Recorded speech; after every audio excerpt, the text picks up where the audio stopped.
acompanham.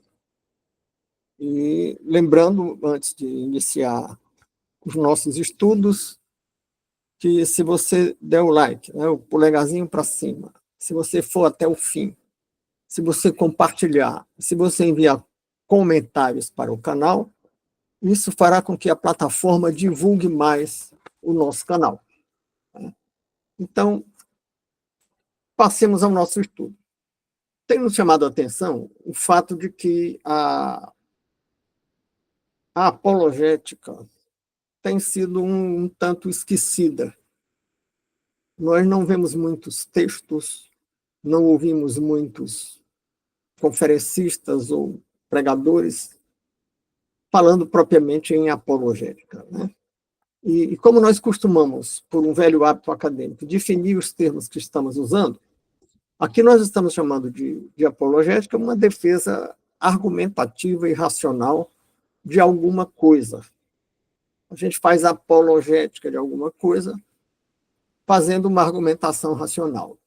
E uma apologética específica de que estamos tratando aqui é a defesa da fé cristã.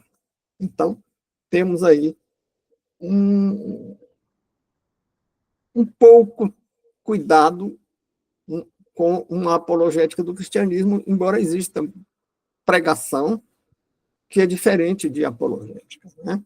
Na pregação, alguém expõe a doutrina do cristianismo, que eu chamo de cristianismo revelado, que é o cristianismo bíblico, para distinguir dos cristianismos históricos, que são aqueles entendidos, interpretados e apresentados por grupos humanos que se reúnem e formam instituições humanas com o nome de igreja. Né? Porque a palavra igreja pode se referir a várias coisas. Pode se referir a um prédio, a uma edificação. Você diz, o fulano mora perto da igreja, você está se referindo a um prédio. Né? E você pode dizer a igreja tal, e dar um nome, com um CNPJ e um endereço, ou uma liderança. Então, você está se referindo a uma instituição que eu chamo de igreja histórica, ou cristianismo histórico. E você pode se referir a uma igreja espiritual, que é um conjunto daqueles que estão em Cristo, independentemente dos vínculos com alguma ou qualquer uma das denominações que se dizem cristãs, que são as igrejas históricas do cristianismo. Então, nessas igrejas, nós ouvimos e sabemos que ocorrem pregações. As pessoas chegam e dizem que o carpinteiro lá de Nazaré era o Cristo prometido nas Escrituras, nas profecias do Antigo Testamento, e que ele morreu no nosso lugar, e é uma pregação certa. Mas pouco se vê uma argumentação no sentido de mostrar que essas profecias eram verdadeiras, que esses fatos realmente ocorreram, como a crucificação e a ressurreição, num debate sobre documentação histórica, sobre revelação de pesquisas arqueológicas e sobre outras questões que vamos ver aqui. Então, estamos retomando aqui uma discussão sobre apologética. E lembrando que Paulo começou a pregar nas cidades por onde andava, ele começava geralmente por uma sinagoga. E por que ele ia para a sinagoga? Porque ali estavam judeus, porque já havia diáspora, né? Já havia dispersão dos judeus pelo mundo. E os judeus conheciam as escrituras. Então ele podia pregar o evangelho, ao invés de argumentar em favor da autenticidade do evangelho.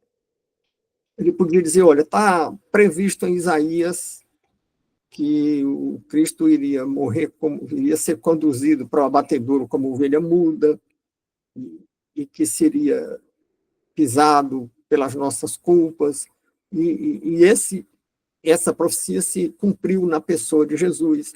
Então, isso é uma pregação certa, necessária, nada contra, indispensável até.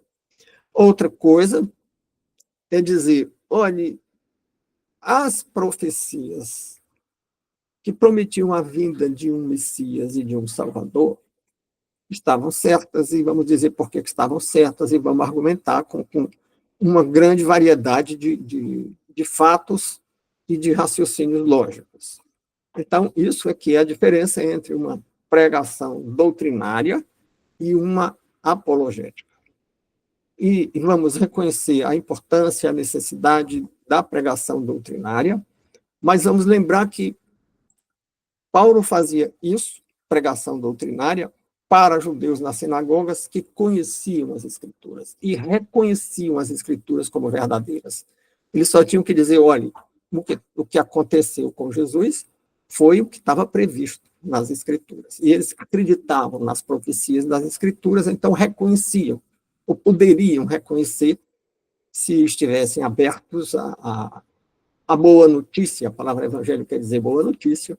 Então, esse tipo de mensagem que Paulo enviava era pregação. Outra coisa é o que Paulo fez no Areópago, no lugar onde os gregos se reuniam para debater questões de toda ordem. Então, lá, Paulo não foi mencionar as Escrituras. Para os gregos que não conheciam as Escrituras, ele falou, por exemplo, do Deus desconhecido, porque os gregos tinham, no panteão grego, tinha uma grande quantidade de deuses, e eles desconfiavam que podia haver um que eles não estavam lembrando, ou não conheciam, e tinham lá um altar para o Deus desconhecido. E Paulo chegou e disse, bem, o Deus que eu prego para vocês é o Deus que vocês não conhecem, é esse Deus desconhecido.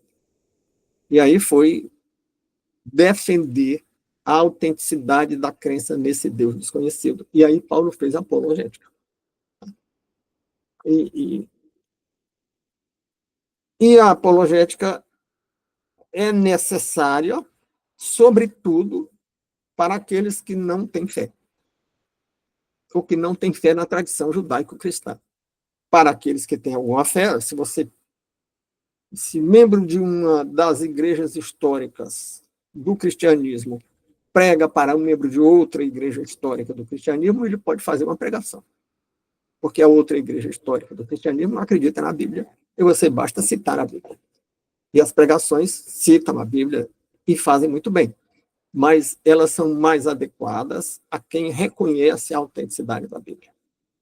Ocorre que havia na antiguidade um mundo pagão que não reconhecia a Bíblia, e Paulo encontrou um caminho para se comunicar com eles, porque a gente precisa buscar um ponto de contato. O ponto de contato que Paulo encontrou foi o Deus desconhecido. Bom, mas o cristianismo histórico impôs pela força conversões, e aos poucos as crenças pagãs foram sendo afastadas, e as pessoas, pelo menos nominalmente, aceitavam, compreendendo ou não, as pessoas aceitavam o cristianismo histórico, que pregava ao invés de fazer apologética. Até que o grande número de conversões nas camadas populares fez com que alguns críticos dissessem, bem, o cristianismo é coisa de ignorante. São os escravos que estão se convertendo. E os pobres. Então, alguns intelectuais cristãos passaram a fazer apologética. Ou seja, argumentar de um modo adequado a se comunicar com quem não aceitava a revelação. E aí, um Agostinho, por exemplo, vai fazer isso no século IV, Agostinho de Hipona. E essa argumentação, essa apologética, dirigida a quem não crê, ela precisa se apoiar em coisas que não sejam a revelação cristã. Porque se alguém não aceita a revelação cristã, não adianta se apoiar nela. Você precisa buscar apoio fora do âmbito da revelação cristã. E aí, Agostinho, que é o exemplo que eu estou citando, mas eram muitos os exemplos, se ampara na filosofia platônica. E nesse momento, aí no século IV, ano 300 e pouco da era cristã, há um certo predomínio do platonismo nos meios cristãos, nos meios intelectuais cristãos. E por platonismo nós queremos dizer que eles faziam uma diferença entre corpo e mente. Eles tinham uma hierarquia, o corpo era uma coisa inferior, a mente era uma coisa superior, isso eles vinham buscar lá no Platão. E diziam, olha, o cristianismo também tem isso. Tem um corpo que é carne, que veio do pó e vai voltar para o pó, e tem uma mente, um espírito, e faziam outras relações entre o cristianismo e o platonismo. Mas tinham problemas com o platonismo, porque isso começou a trazer de volta pensadores pagãos e crenças do paganismo para dentro do cristianismo. E isso não deu muito certo. Ou deu certo em parte, mas não deu muito certo para grande parte dos destinatários dessas mensagens. Até que, séculos depois, comecei falando de Agostinho de Hipona, é século IV. Até que lá no século XIII, já na Alta Idade Média, já na Idade Média, há uma retomada da argumentação com base na filosofia grega, mas agora com base no aristotelismo, na filosofia do Aristóteles. E isso, o maior expoente dessa tendência é o Tomás de Aquino, lá em 1200 e pouco, né? No século XIII.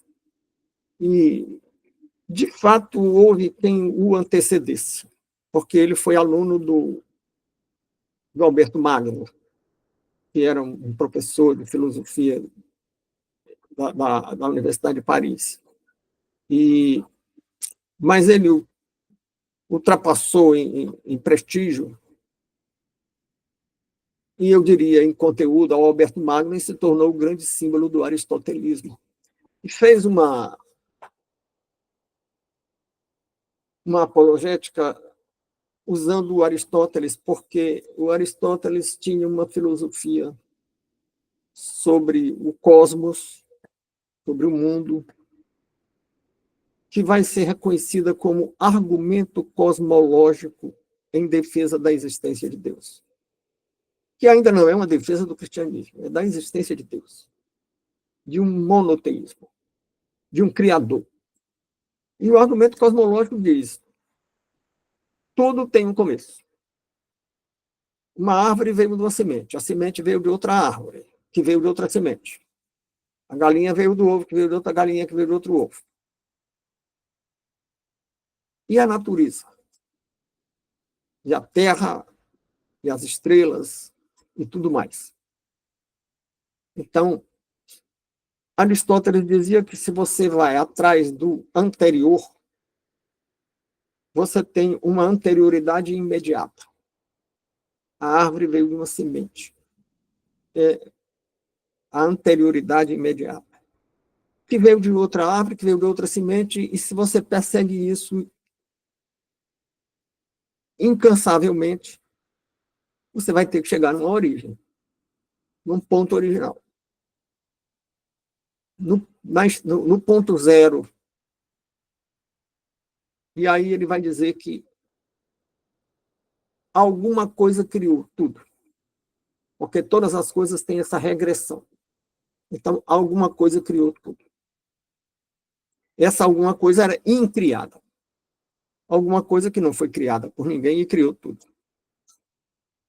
E ele chamou essa alguma coisa de um. Também chamou de motor primeiro. Também chamou de motor imóvel. Imóvel porque, em metafísica, o movimento não é o movimento da mecânica do Newton. Não é o deslocamento de um corpo ao longo do espaço numa certa unidade de tempo. É uma mudança do ser, daquilo que ele é. Se um ovo vira um pinto, houve um movimento.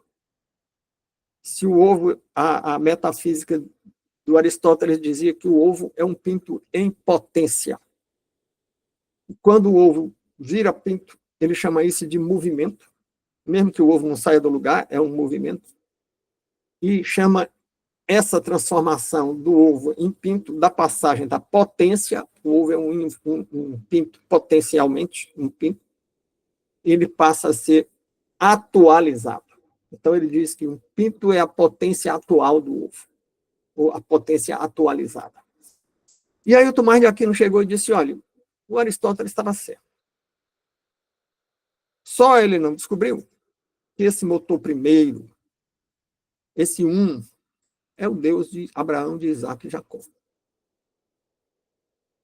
E é um Deus pessoal, porque Aristóteles não chegou a dizer que o motor primeiro era uma pessoa.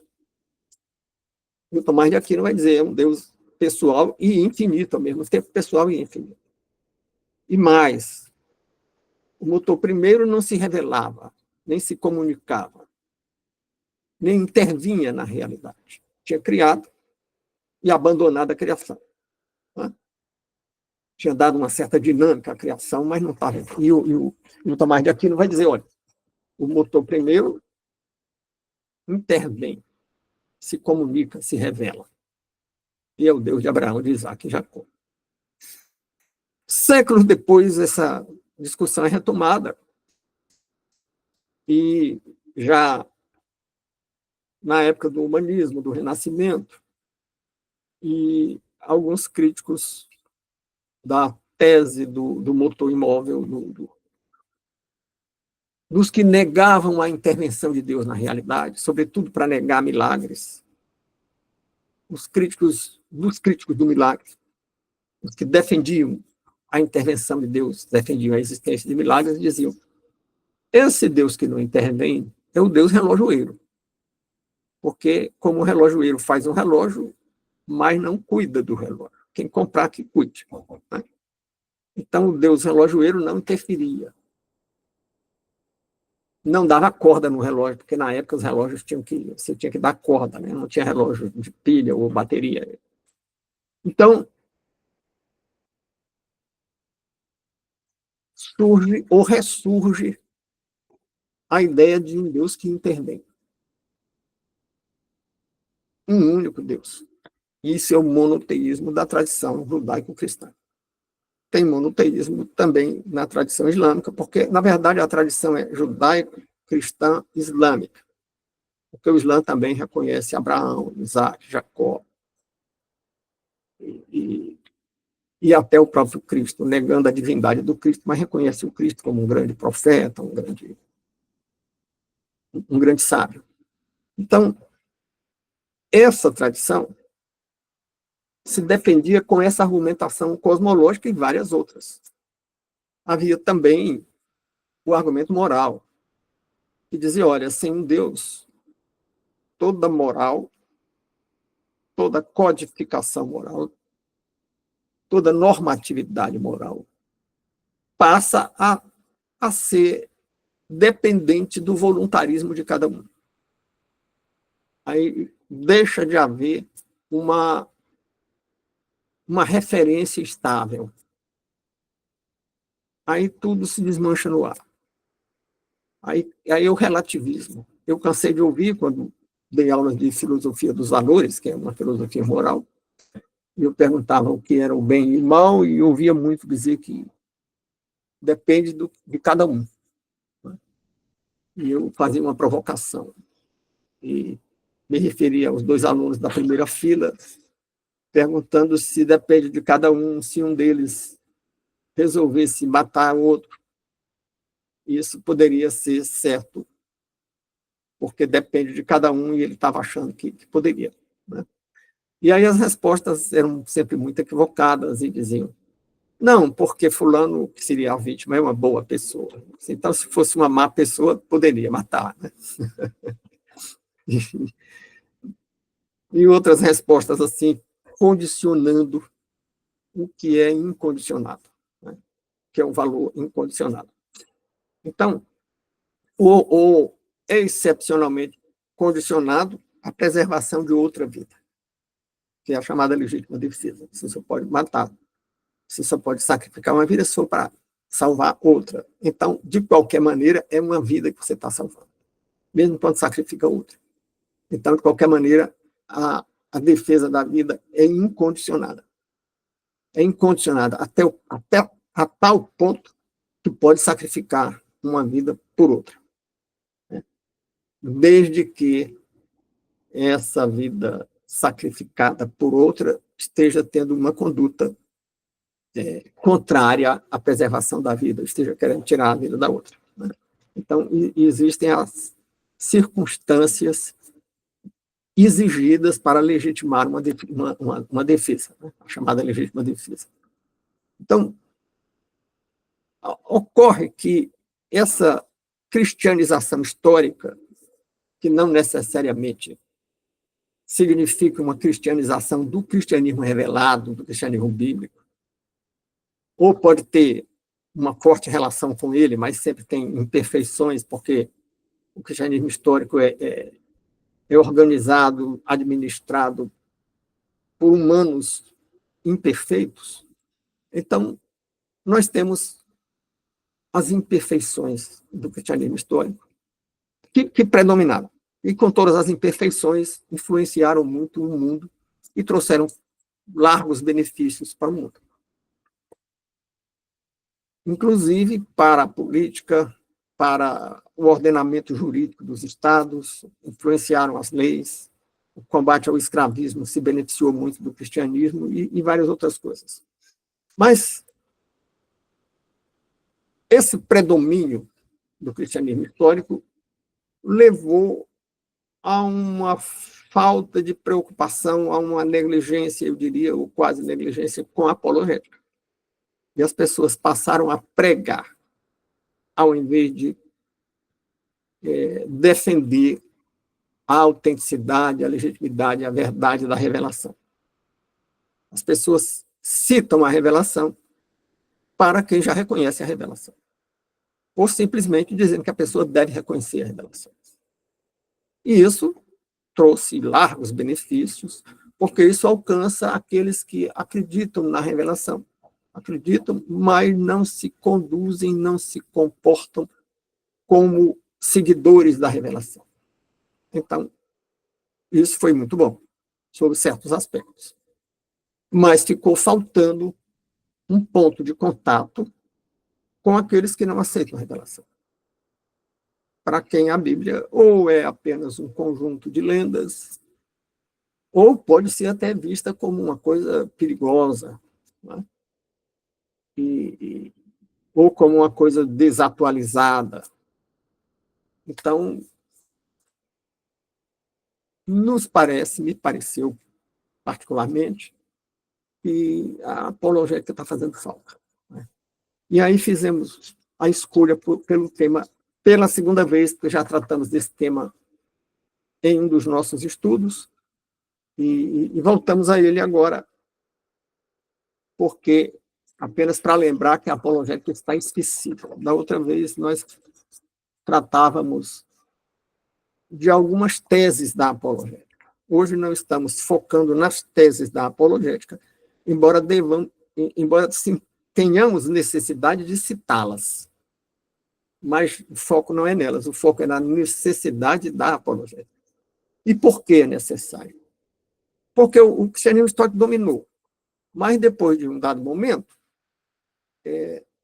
assim como o recurso à argumentação da filosofia grega desviou o centro, ou o foco das reflexões dos pregadores, da revelação para os pensadores pagãos, e isso trouxe alguns problemas.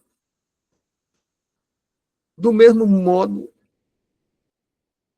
a volta, a contramão dessa tendência de recorrer à filosofia pagã, também trouxe o problema que foi abandonar a apologética. Porque a apologética se faz com argumentos que não são do cristianismo. Você não vai convencer alguém usando um argumento que aquela pessoa não aceita, né? Então, a apologética foi um tanto abandonada. no momento em que cresceu a contestação do cristianismo revelado. Começou disfarçado, até se dizendo cristão, com um movimento chamado humanismo, que foi um movimento intelectual e político que pretendia transformar a sociedade e, através da transformação da sociedade, transformar o homem, e defendia padrões morais e padrões estéticos. E por isso foi muito forte no meio artístico. O humanismo estava na literatura, no teatro, nas artes visuais. Os grandes pintores eram considerados humanistas. Então, isso do século XIV ao século XVI. E aí tivemos,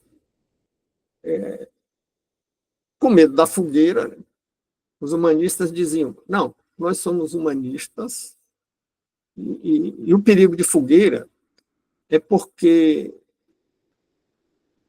o pensamento medieval, e aí estamos na transição da Idade Média para a Idade Moderna, o humanismo é do período de transição.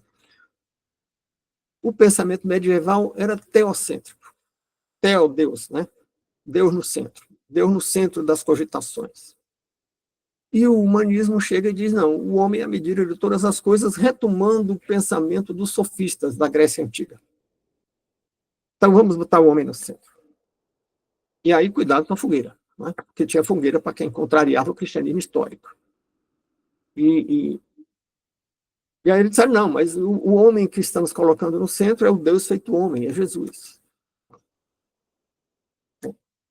Para enganar, ainda hoje tem gente que fala em humanismo cristão. O que não pode ser, porque o cristianismo é teocêntrico. E o humanismo é antropocêntrico, quer dizer, o homem no centro. E isso criou problemas para eles mesmos, para os humanistas, porque o homem não é uma unidade doutrinária. Então, quando você bota o homem no centro, você abre a porta para uma infinidade de doutrinas e ideias. E também porque a referência do que o homem pensa, do que o homem sabe, do que o homem diz, se o homem é o centro, essa referência não tem universalidade, porque não é aceita por todo mundo. Não tem universalidade também porque não explica tudo, não tem totalidade. Não tem universalidade no sentido da aceitação por todos. Nem tem universalidade no sentido de abrangência, de totalidade, de explicar tudo, ser capaz de explicar fenômenos tanto da natureza quanto fenômenos sociais, culturais. E não tem radicalidade. Não confundir radicalidade com radicalismo. Né? Radicalidade é a raiz, ou seja, a causa primeira daquilo que estamos querendo compreender. Então, a falta de radicalidade resulta do fato de que nem a filosofia nem a ciência é uma causa primeira. Quando um físico diz que um corpo cai porque a gravidade puxa, ele foi a causa imediata. Você solta uma bola e a bola cai. Mas não diz por que a gravidade puxa. E a ciência não diz por quê, a ciência diz como. Né? Eu até brinco dizendo que o Newton, quando perguntavam a ele por que ele devia pensar assim, não sei, não quero saber, tenho raiva de quem sabe, né? Por que toda ação tem uma reação contrária de igual intensidade? Ele dizia, não sei, só sei que é assim. Do mesmo jeito do personagem do Alto da Compadecida, do Ariano Suassuna, que tinha um personagem que contava umas histórias lá, e quando pediam explicação, ele dizia, eu não sei, só sei que é assim. Né? Não sei por quê. A ciência também não diz por quê. Né? Então, essa falta de radicalidade, de totalidade e de universalidade do alcance nas mentes, isso contraria ou frustra uma aspiração ou até uma necessidade humana, que é a superação da própria finitude. Quer dizer, eu quero ir além dos meus limites. Nós queremos isso. Sabendo ou não, nós queremos isso. E quando a gente quer ir além dos limites, não é só o fato de que eu poderia estar aqui e ao mesmo tempo estar numa praia. Não posso, é um limite físico. Né? As pessoas não gostam muito da ideia de morrer biologicamente, então gostariam de ser eternas, mas não podem, é um limite físico. Mas existem limites também no campo da cognição, do conhecimento, do saber. Nós gostaríamos de ter resposta para tudo, nós gostaríamos de ter a causa primeira, a raiz das explicações, e não temos. Tem os físicos aí que passaram a vida tentando encontrar o que outros físicos, ou eles mesmos, chamam de teoria de tudo. Porque o Newton tinha uma teoria para certos fenômenos mecânicos, o Maxwell tinha teoria para certos fenômenos eletromagnéticos, mas falta uma teoria que reúna tudo, que reúna todas as forças básicas da natureza, a gravidade, as forças que mantêm os componentes do átomo unido, a atração eletromagnética, uma equação ou um sistema de equações que consiga reunir, harmonizar e compatibilizar todos esses fenômenos físicos. E não conseguiram nem com a física somente. Né? Eles não estavam buscando uma explicação também para os fenômenos químicos, também para os fenômenos biológicos, e menos ainda para os fenômenos emocionais, psicológicos, sociais, econômicos, jurídicos. Não. Então, esse tudo era só um pedacinho da realidade, e não conseguiram até hoje. Né? Mas pode ser que consigam, pode ser. Não estamos dizendo que não vão conseguir nunca, mas estamos dizendo que até agora não conseguiram, e essa lacuna criou um certo mal-estar com o relativismo do humanismo, que tentou se consertar no iluminismo, que foi um outro movimento intelectual, político, que tinha o mesmo objetivo, mudar a sociedade, mudando a sociedade, mudar o homem, criar um novo homem. A ideia de criar um novo homem e criar uma nova sociedade tem uma certa relação com o que o Freud mais tarde chamaria de mal-estar na civilização, porque as pessoas alegam sentir mal-estar ou sentem mal-estar mesmo com as limitações que a vida civilizada impõe. A gente não pode fazer tudo que gostaria, não pode fazer tudo que quer, e não pode, pelas nossas limitações físicas ou intelectuais, e não pode, e não podendo, nós jogamos a culpa da nossa finitude na sociedade. Então, a gente quer uma nova sociedade, quer criar uma sociedade que não tenha mal-estar, que ninguém se frustre, que não imponha limites aos desejos, às paixões de ninguém. Né? E nessa sociedade, as pessoas seriam diferentes, porque não tendo essas frustrações, elas seriam felizes e seriam boas. Né? Então, essa busca da construção de uma nova sociedade e, por meio dela, a construção de um novo homem, parte de um pressuposto antropológico que o Rousseau expressou com muita clareza quando disse: o homem nasce bom e a sociedade o corrompe. Ora, ele nunca se preocupou em explicar como é que todos os homens nascendo bons criaram uma sociedade má. Então, ele queria que os homens que nasceram bons e se transformaram em maus pela sociedade má, agora sendo maus, sejam capazes de criar uma sociedade boa que os transforme em homens bons. Ele nunca explicou essa circularidade do raciocínio dele. Bom, mas fez muito sucesso, e o iluminismo praticou um tipo de doutrinação baseado no cientificismo. Então, uma das coisas que tornava a sociedade má, porque repressiva, e sendo repressiva, alimentaria frustrações e produziria homens maus, eram as religiões, sobretudo o cristianismo histórico. Então, a Revolução Francesa, que é filha do iluminismo, se fez, os historiadores gostam de dizer, se fez contra o trono e o altar. O altar representando o cristianismo histórico. Né? E, de fato, Eles chegaram a tirar uma imagem do Cristo da Catedral de Notre Dame e botar lá uma deusa da razão. E faziam procissão no andor levando a deusa da razão. E como deusa da razão, eles colocaram a deusa de Atenas, Atena, que era a deusa da razão, da caça, da guerra, da sabedoria, de um bocado de coisa, né? Que era uma espécie de padroeira de Atenas, a grande metrópole da filosofia grega, da antiguidade. Então, grande metrópole na maneira de dizer, né? Porque hoje seria uma cidadezinha, né? Mas grande no sentido de ter produzido uma grande obra, ou grandes obras no campo da filosofia. Então, da filosofia e da política.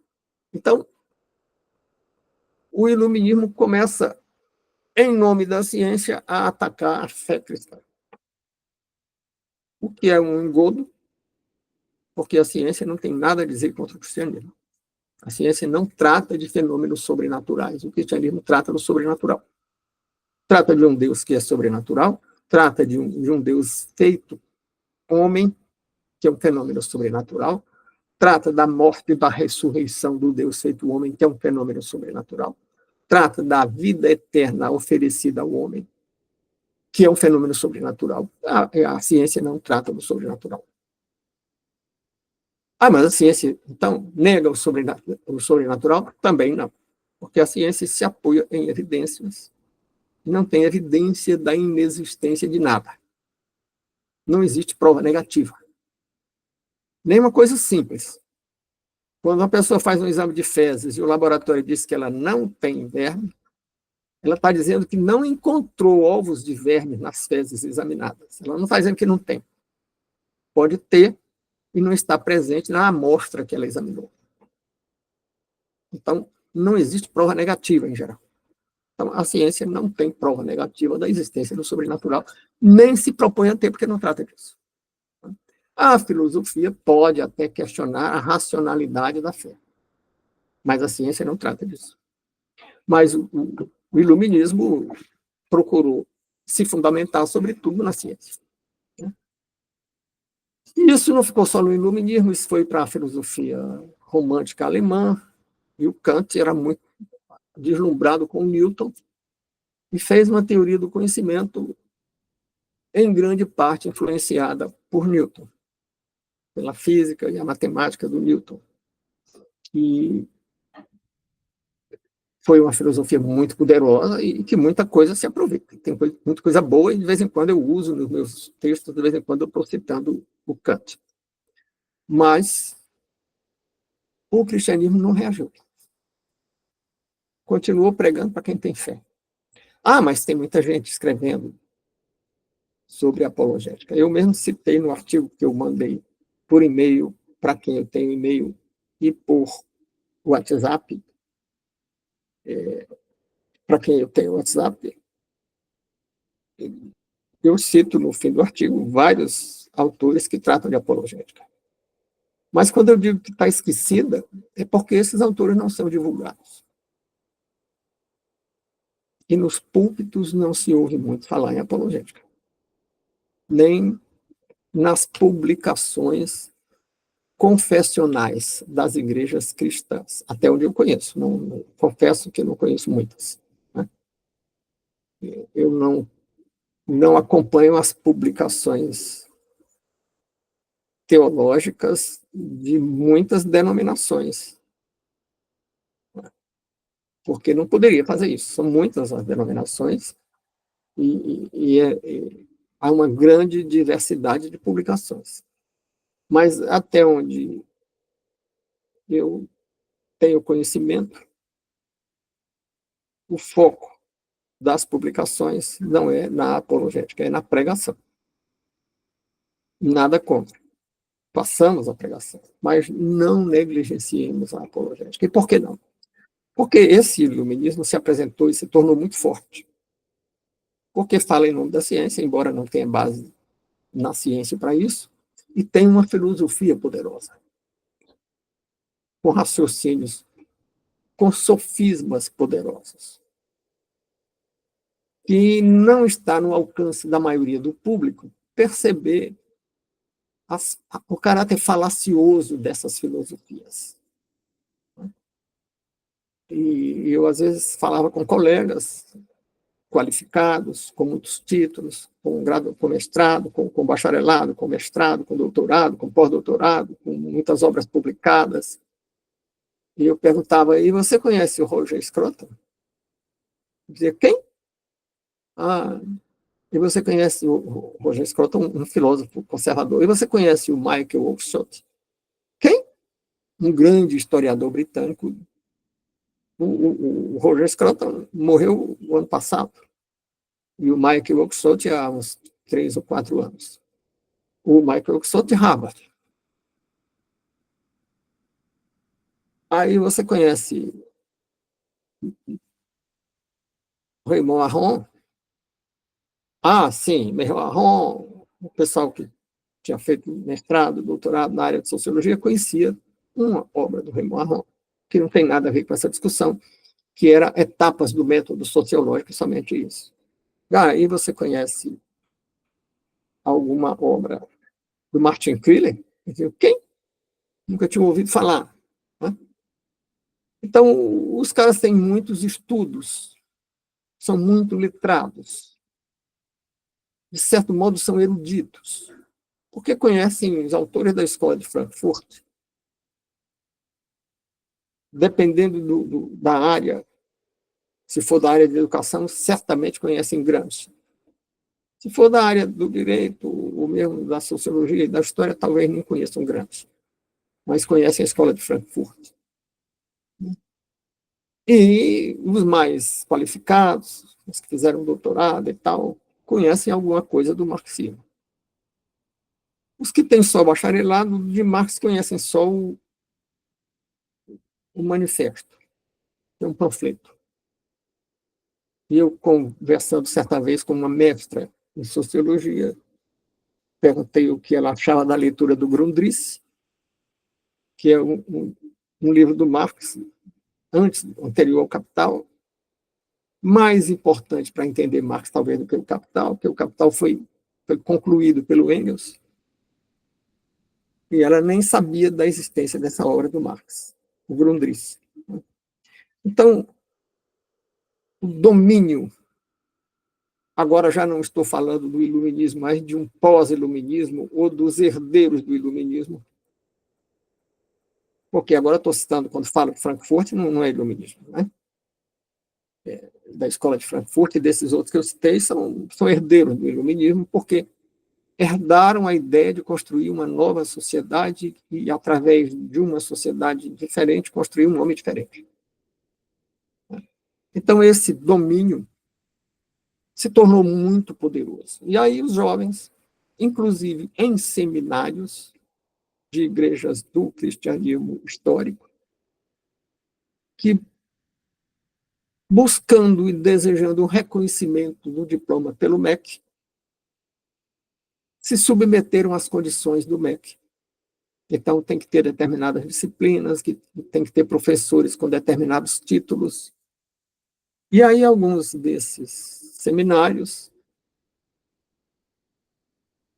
introduzem no seu corpo docente professores ateus. E, em lá chegando, encontram alunos que, em sua maioria, não são autodidatas. São pessoas que podem até ser estudiosas, inteligentes, e que leem o que o professor recomenda, e que leem o que vai cair na prova, e que compreendem bem o que leram, porque são inteligentes e estudiosas, mas não conhecem a crítica daquilo. Não é? Os autores que eu citava há pouco, e colegas eruditos, estudiosos, cheios de títulos acadêmicos, desconhecem, não são recomendados pelos professores, que, por sua vez, também não recomendam porque não conhecem, porque já foram alunos de escolas que praticam o que se discute se é uma doutrinação ou é uma catequese. Porque uma doutrinação seria um estudo mais apurado, mais elaborado, mais sofisticado. E alguns dizem que não é doutrinação, é apenas catequese. Porque catequese é um convencimento que se faz usando de meios e artifícios para agradar. É uma catequese, porque se você leu se você leu uma escola tal, uma corrente tal, você passa na prova, se não lê, não passa. Se lê e repetir. Porque se lê e criticar, poderá encontrar dificuldade. E quem não é autodidata, não conhece essas outras obras. Eu, quando digo autodidata, não é só quem não fez curso. É quem fez curso formal, mas não se limitou, nem se deixou guiar pelos professores do curso normal, e isso é raro. Porque é um esforço paralelo. Você vai ler um autor de leitura um tanto hermética, um tanto difícil, como alguns dos que eu citei, se não é para a prova. Eu lembro que certa vez eu estava estudando uma obra e tinha levado o livro para ler nas folgas na faculdade, estava com o livro na mão e uma professora me perguntou: o que tu vai fazer com isso? Nessa linguagem bem informal, o que tu vai fazer com isso? Ou seja, era uma pessoa prática que lia aquilo que era necessário para fazer uma prova, o que era necessário para escrever um artigo que vai ser publicado numa revista universitária. Mas eu poderia com aquele livro, eu nem me lembro qual era, mas digamos que eu estivesse lendo Thomas Sowell, um economista e filósofo americano que trata de algumas questões políticas e sociais. E eu não iria fazer prova. E se fosse fazer prova, certamente não seria sobre o que o Thomas Sowell trata. E se usasse o Thomas Sowell, certamente encontraria resistência. E também não iria publicar artigo citando ou baseado no Thomas Sowell. E por que não? Porque se escrevesse um artigo, nenhuma revista universitária publicaria. Porque existe uma censura, uma triagem ideológica nas revistas. Então, para que tu vai fazer com isso? E uma pessoa pragmática sempre pergunta o que eu vou fazer com isso. E o autodidata, muitas vezes, é alguém que não é muito pragmático. E se não é muito pragmático, não tem tanto sucesso na competição social. Então, não ocupa os postos. Não vai ser reitor, não vai receber título de professor emérito, de doutor honoris causa, não vai se tornar uma referência, não vai publicar nas revistas prestigiosas, não vai, sendo, digamos, professor de uma universidade de um estado periférico, não vai publicar numa revista da USP, e nem mesmo numa revista da universidade de um estado periférico. Né? Então, o estudante fica sem apoio, porque não conhece os livros, porque não tem quem indique, até tem livro com ideias diferentes da hegemonia, né? Mas é preciso que alguém indique o livro. O aluno nem toma conhecimento deles. E nas revistas das universidades também não encontra esse tipo de estudo. Então, e se não é autodidata, acaba se deixando levar. Então, o que é que eu estou dizendo que está fazendo falta uma ênfase maior na apologética? É porque não tem quem preencha essa lacuna, essa defesa da fé cristã. E a grande comissão lá de Mateus, no final do Evangelho de Mateus, Mateus 28, 19 e 20, nós lemos: portanto, ide e ensinai a todas as nações, batizando-as em nome do Pai, do Filho e do Espírito Santo, ensinando-as a guardar todas as coisas que eu vos tenho mandado. E eis que estou convosco todos os dias até a consumação dos séculos. Amém. Bom, e aí as pessoas dizem, não, isso aqui é mandando pregar. Eu estou pregando. Estou fazendo certo. E não vou me meter num assunto que eu não entendo. Então, não vou fazer uma apologética discutindo teses que são apresentadas em nome da ciência. Tem quem faça. Tinha um cearense, que era professor da Universidade do Texas, o Adalto Lourenço, que enfrentava essa discussão. E estava qualificado para isso, e tinha competência para isso. Mas você conta no dedo os Adaltos Lourenços da vida. Né? E quem não está qualificado, não está preparado, faz muito bem não entrar nesse campo. Não estou criticando aqui o fato da pessoa não praticar essa apologética. Estou dizendo que ela deveria se preparar para isso. Não deveria negligenciar isso. Né? Então, essa apologética, eu mencionei há pouco o argumento cosmológico, e ia começando a falar do argumento moral e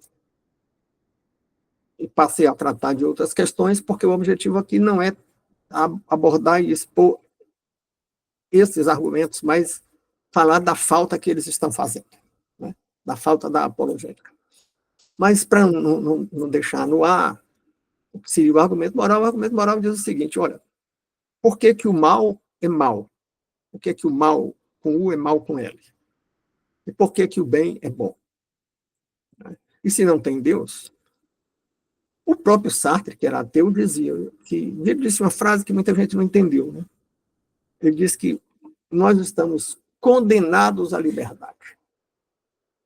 Por que a liberdade seria uma condenação? Né?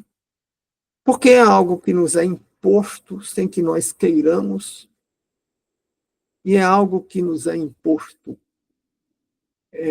na visão dele, e que nos deixa órfãos de uma orientação. O que ele estava querendo dizer com isso? Olha, Deus não existe. Então você não tem orientação nenhuma. Você mesmo vai se orientar. Você mesmo vai fazer a sua orientação. Ele vai dizer que, numa tradição do existencialismo, que a essência é precedida pela experiência. Ou dito com outras palavras, a experiência, a vivência, não é experiência no sentido experimental da ciência. É experiência no sentido de vivência. A vivência faz a essência, porque você passa a ser aquilo que a tua vivência diz ou faz contigo. E isso os críticos chamam de linha do desespero. Isso significa dizer, você não tem bússola, e você, numa expressão popular, você está no mato sem cachorro. Por que no mato sem cachorro? Porque o cachorro sabe guiar o caçador que se perde na mata, o cachorro leva de volta. Né? Sabe o caminho. Então, e por que não tem uma bússola? Porque não tem uma referência. Então, o que ele diz? Você decide. O que é que a tradição judaico-cristã diz? Diz que existe uma orientação. Eu costumo resumir dizendo que o bem e o mal é fácil de distinguir. Que o mal é tudo que contraria ou procura destruir ou se opõe à obra de Deus. E o bem? O bem é tudo que se harmoniza com a obra de Deus. Ponto final. E aí tem aquelas pessoas que se escandalizam com o massacre de Jericó. Que foi um massacre, foi um genocídio. E era o bem. Por que era o bem? Porque se harmonizava com a obra de Deus. Né? E outras coisas eram o mal. E por que era o mal? Porque não se harmoniza com a obra de Deus. O homicídio não se harmoniza, o furto e o roubo que contrariam a paz social não se harmoniza com a obra de Deus. Então, representa o mal. Então, A apologética, no campo do argumento moral, vai dizer: sem um Deus, nós ficamos entregues ao voluntarismo.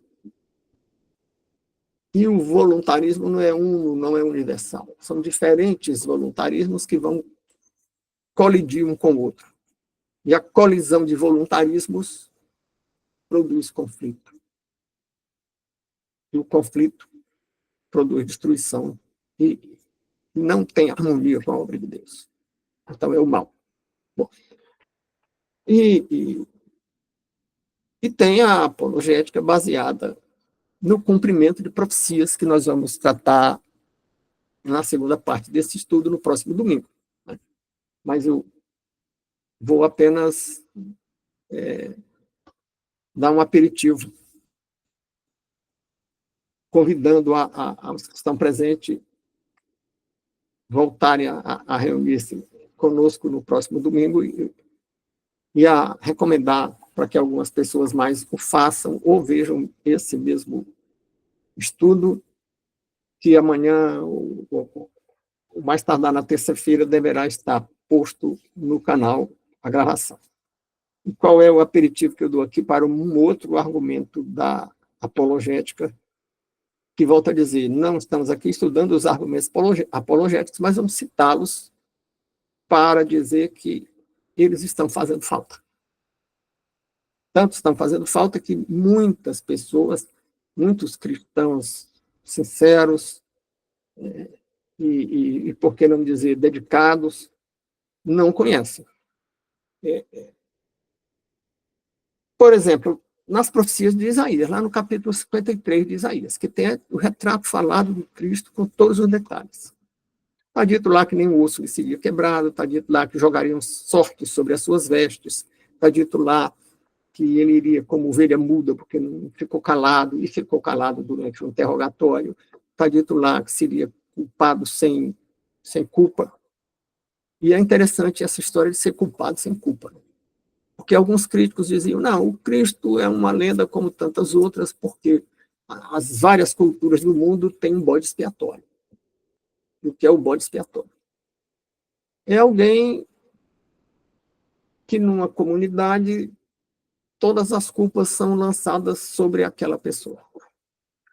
Isso acontece até nas famílias. Às vezes tem um membro da família que vira o bode expiatório.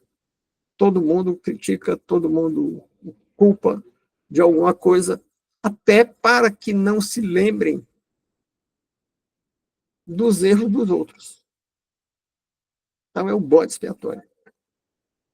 Então o Cristo seria o bode expiatório da humanidade, e não é nenhuma novidade ter bode expiatório. Aí tem um estudioso, que é historiador, é arqueólogo, é psicanalista, é filósofo e é teólogo, o francês chamado René Girard, que diz: tem uma diferença. É que todos os bodes expiatórios de todas as culturas verdadeiramente eram culpados. O Cristo é o único bode expiatório inocente. E lá em Isaías está dito, né, que nele não se achou culpa, e que ele foi moído ou pisado pelas nossas culpas. A lógica do bode expiatório na dinâmica social é massacrar o bode expiatório dizendo: nós somos inocentes, só quem é culpado é ele. O cristianismo diz o contrário: todos somos culpados, só quem é inocente é ele, que foi massacrado no nosso lugar. Bom, e voltaremos a partir desse ponto, que é uma citação da profecia de Isaías, que está na página 3, nos últimos parágrafos da página 3. Eu vou passar um risco aqui para que retomemos a partir daí no próximo domingo.